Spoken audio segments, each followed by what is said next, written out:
ذوالحجہ کا مبارک مہینہ ہمیں یہ احساس دلاتا ہے کہ انسان اس دنیا میں صرف کھانے پینے، دولت جمع کرنے یا اپنی خواہشات پوری کرنے کے لیے نہیں آیا، بلکہ اس کا اصل مقصد اپنے رب کو پہچاننا، اس کی عبادت کرنا اور اس کی رضامندی حاصل کرنا ہے۔ یہ مہینہ قربانی، صبر، وفاداری اور اللہ کے حکم کے سامنے جھک جانے کا پیغام دیتا ہے۔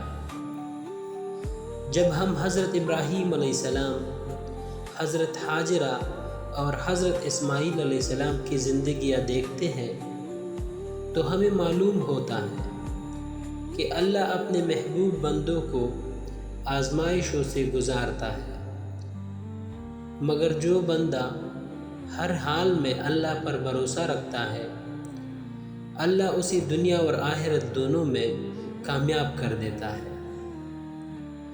حضرت ابراہیم علیہ السلام کی وہ عظیم نبی ہے جنہیں نبیوں کا باپ کہا جاتا ہے۔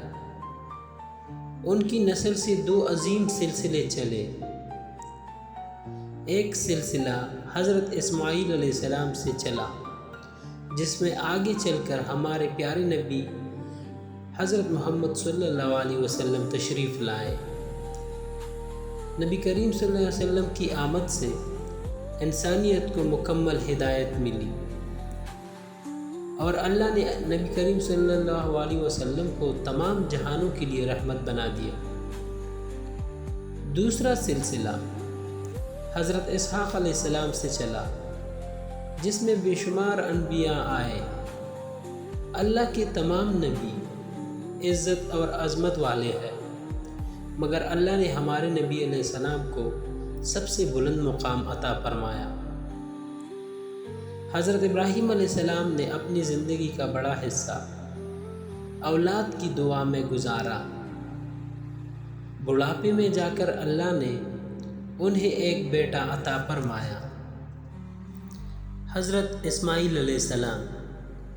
ابھی وہ ننھی ہی تھے کہ اللہ کی طرف سے حکم آیا کہ اپنی بیوی اور بچے کو ایک سنسان وادی میں چھوڑ آؤ۔ وہ وادی ایسی تھی جہاں نہ پانی تھا، نہ درخت، نہ انسان اور نہ زندگی کی کوئی آثار۔ ایک باپ کے لیے یہ لمحہ کتنا سخت ہوگا کہ وہ اپنی آنکھوں کے تارے کو بے آب و گیا صحرا میں چھوڑ کر واپس چلا جائے، مگر اللہ کے حکم کے سامنے حضرت ابراہیم علیہ السلام نے سر جھکا دیا۔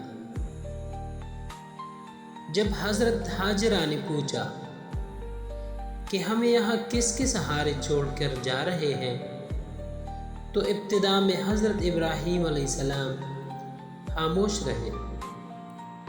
پھر جب انہوں نے پوچھا کہ کیا یہ اللہ کا حکم ہے، تو حضرت ابراہیم علیہ السلام نے فرمایا کہ ہاں، یہ اللہ کا حکم ہے۔ یہ سن کر ایک ایمان والی عورت نے وہ تاریخی جملہ کہا کہ اگر یہ اللہ کا حکم ہے تو پھر اللہ ہمیں ضائع نہیں کرے گا۔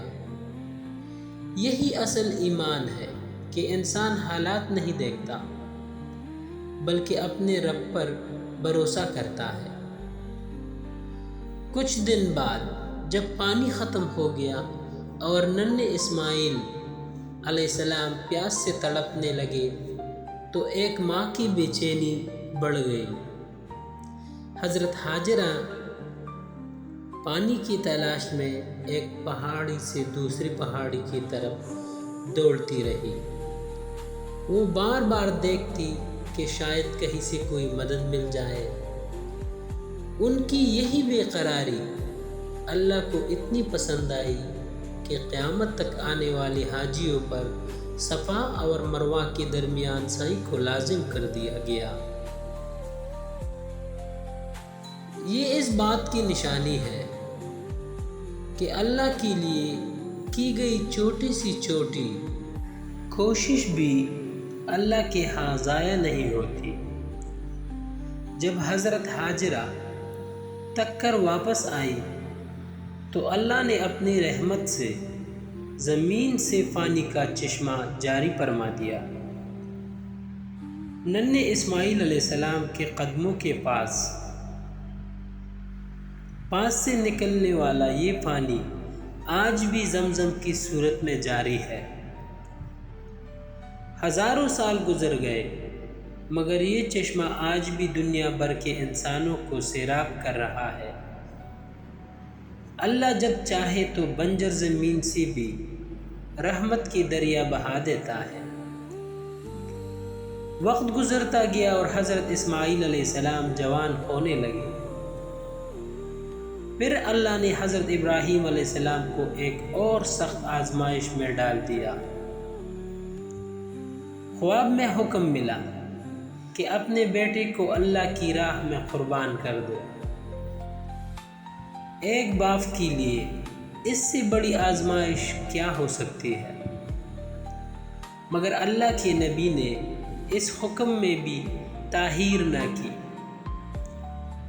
انہوں نے اپنے بیٹے سے محبت بھرے انداز میں کہا کہ بیٹا، میں خواب دیکھ رہا ہوں کہ میں تمہیں ذبح کر رہا ہوں، تمہاری کیا رائے ہے؟ ہوئے ہوئے حضرت اسماعیل علیہ السلام نے جب جواب دیا، وہ رہتی دنیا تک اطاعت اور صبر کی مثال بن گیا۔ انہوں نے کہا کہ ابا جان، آپ کو جو حکم ملا ہے اسے پورا کر دیجئے، انشاءاللہ آپ مجھے صبر کرنے والوں میں پائیں گے۔ سوچے، ایک نوجوان بیٹا اپنے باپ کو تسلی دے رہا ہے کہ اللہ کے حکم کے سامنے جھک جاؤ۔ یہی وہ جذبہ ہے جو انسان کو اللہ کا محبوب بنا دیتا ہے۔ جب حضرت ابراہیم علیہ السلام نے اپنے بیٹے کو قربان کرنے کا ارادہ پورا کر لیا تو اللہ نے ان کی قربانی قبول فرما لی اور حضرت اسماعیل علیہ السلام کی جگہ ایک دمبا بھیج دیا۔ اللہ کو خون یا گوشت نہیں پہنچتا، اللہ کو بندے کا تقوی، اخلاص اور فرما برداری پسند آتی ہے۔ اسی یاد میں آج بھی مسلمان قربانی کرتے ہیں تاکہ وہ اپنے اندر اللہ کے لیے ہر چیز قربان کرنے کا جذبہ پیدا کرے۔ یہ واقعہ ہمیں سکھاتا ہے کہ اللہ کی محبت سب سے بڑی محبت ہے۔ انسان کو کبھی اپنے مال، اپنے خواہشات یا اپنے رشتہ داروں کو اللہ کے حکم سے اوپر نہیں رکھنا چاہیے۔ دنیا امتحان کی جگہ ہے، یہاں ہر انسان کو آزمائشوں سے گزرنا پڑتا ہے، مگر جو شخص اللہ پر بھروسہ کرتا ہے اللہ اسے کبھی تنہا نہیں چھوڑتا۔